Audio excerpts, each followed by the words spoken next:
everybody. I'm Sandy. And I'm Debbie. We're from the Normal Paranormal Group.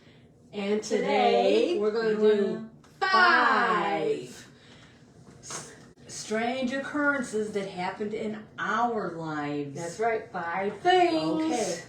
I was watching. Wait, we're going to light our candle. Oh, that's right. We have to. Our ghost story candle. That's right. Before we tell our stories, we got to make sure we have. Why? We have ghost stories to tell. That's right. We have ghost stories. All right. Now we can start our 5 stories. Okay. Well, and number 1. Wait. I was sitting down watching my Ghost-tober stories because every October I look at the paranormal shows, and I was watching Haunted Hospitals, which brought back a memory to me.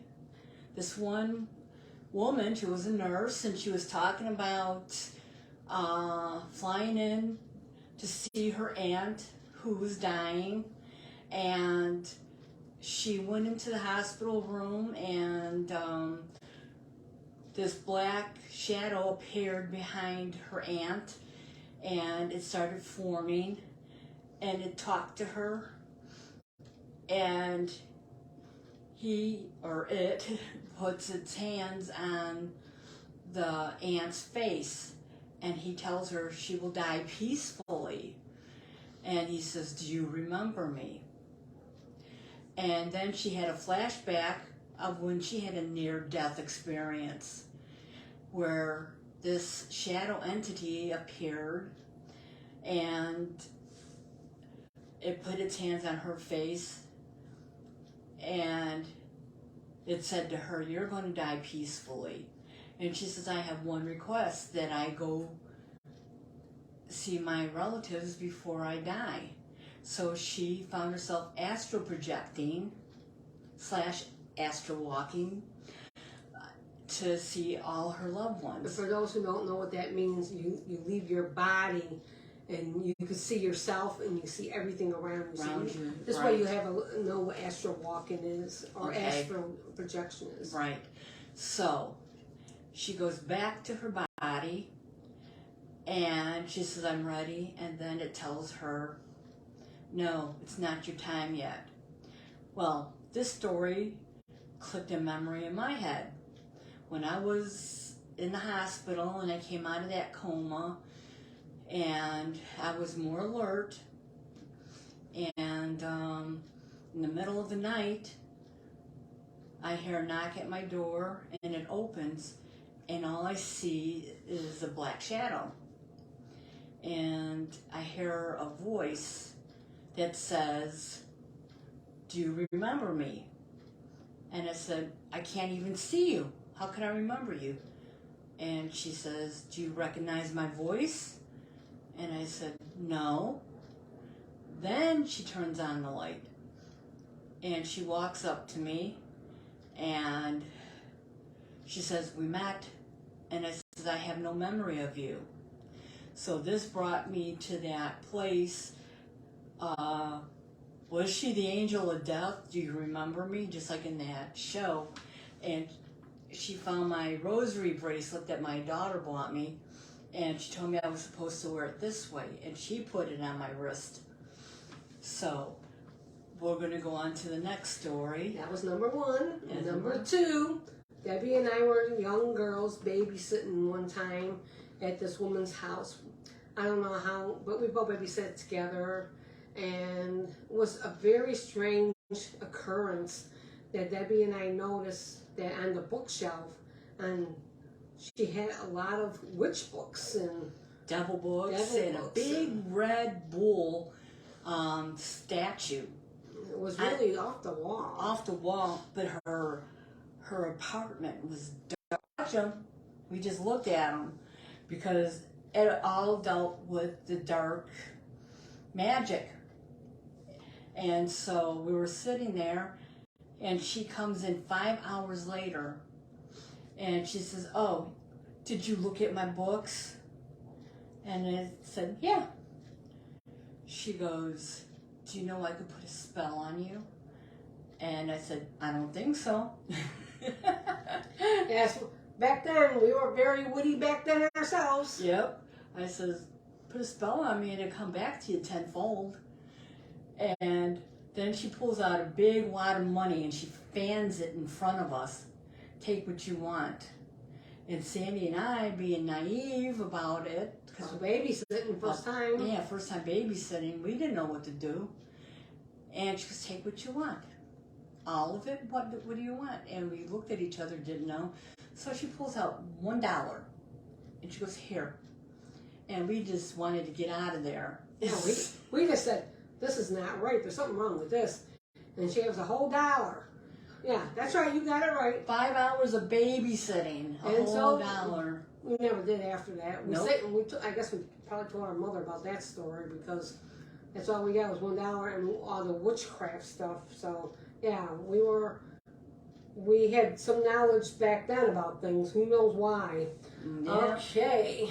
And then number 3 is about, I don't know about people or our members out there.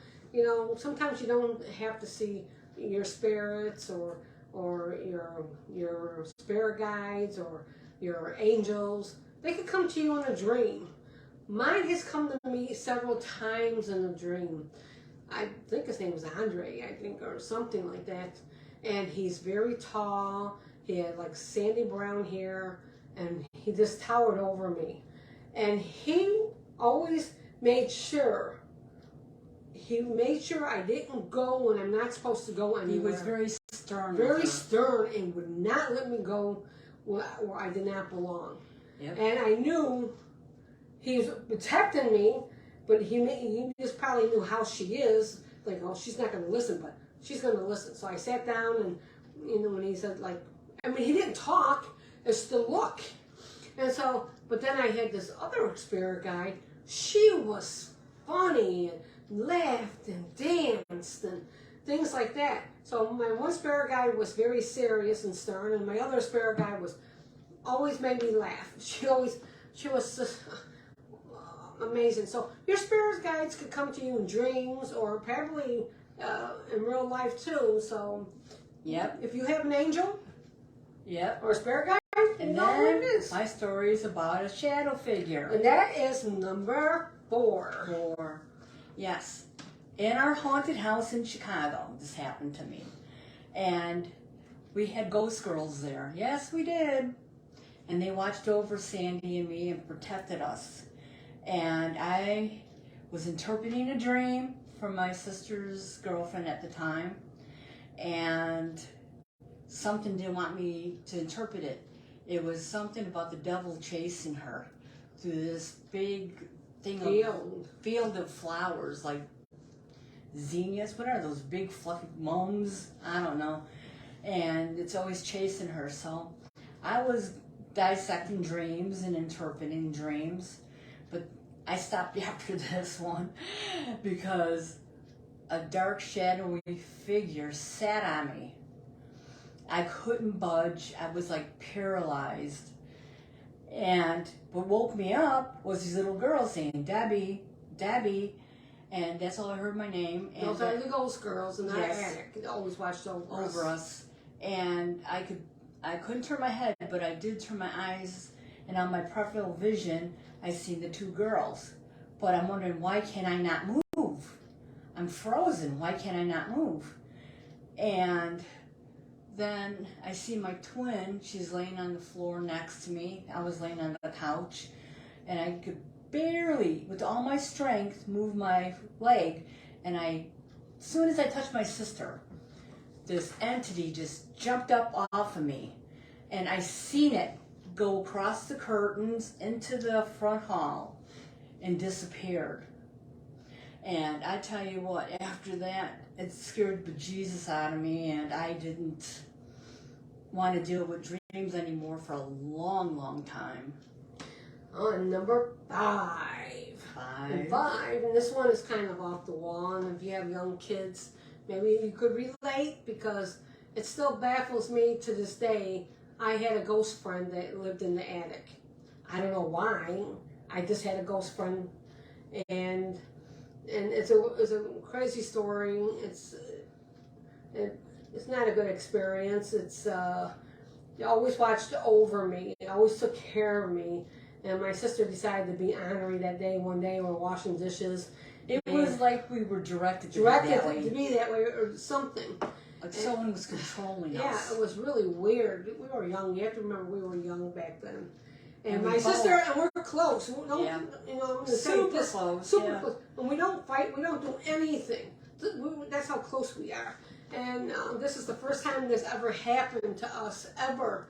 And my sister, for some odd reason, I was washing dishes and she took a cup, and I don't know why, but what made her do it, but she took the glass and she tapped my elbow with it, and it broke and cut me. And so I was so mad at her that I started walking, and she's walking backwards, and she says she's going to hit me with something. I walked her all the way to the attic stairs and walk up the attic stairs with her. And I said, my ghost friend is not going to like what you did, or something like that. I told her. I says, the next thing I know, Debbie said, we got to the attic, and I don't remember. I blacked out, and she says she was flying. I was like throwing her through the attic somehow, and all of a sudden I snapped out of it, and I realized what I'd done, and I started crying and said, I'm sorry. I looked up at her like, what just happened? Just what happened. And I was mad at my ghost friend for doing that, and I says, and that was the end of my ghost friend. And I had no clue why I acted the way I did that day. She was like in a trance. I was in a trance. A trance all the way up the stairs. Yeah. Don't know why that happened. It's like we both had personality changes at that same moment. So crazy things can happen to you. Yeah. And we just wanted to share this because it's something that just happened out of the clear blue, and we didn't expect this to happen, but we want to let you know that things happen, and there's no rhyme or reason. But that was the end of my ghost friend after that, because you made me hurt my sister, and I will never do that, ever. And that was the first and last time that ever happened. Yep. So until then, and then we'll have five more things to talk about. Everybody, thank you for watching. I'm Sandy. And I'm Debbie. We're from the Normal Paranormal Group. Hi, everybody. We'll talk to you later. Share your stories. What happened to you? Right. Everybody could relate to your story. So come on, share your stories, and you'll be surprised how many people say, yeah, that happened to me too. Mm-hmm. Until next time. Or I can't explain why I did what I did. That's right. Why I did it, who knows? Yep. But we're here to talk about it. Yes. All right, bye for now. Bye for now, everyone.